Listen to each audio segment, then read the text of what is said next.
রোজা রাখার পরে বর্তমানে ইন্টারনেটের একটা ফেতনার কারণে অনেকে মনে করে যে ক্যালেন্ডারে যেই তারিখ টাইম লেখা আছে এটা দেখে সাথে সাথে ইফতার করে ফেলতে হবে। এই হাদিসটা সহি, যেই হাদিসটা আমি শুনিয়েছি যে এদের এই চোয়াল চিরে শাস্তি দেওয়া হচ্ছে, এদের অপরাধ হইল এরা রোজার ভাঙার ইফতারের ওয়াক্ত হওয়ার আগে ইফতার করে ফেলে।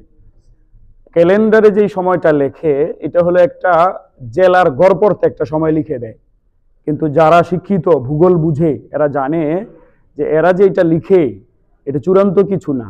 একটা জেলা বড় পর্যায়ের হইলে জেলার পূর্ব সাইড এবং পশ্চিম সাইডের মধ্যে আধা মিনিট, 1 মিনিট 51 সেকেন্ড 53 সেকেন্ড ব্যবধান হয়ে যায়।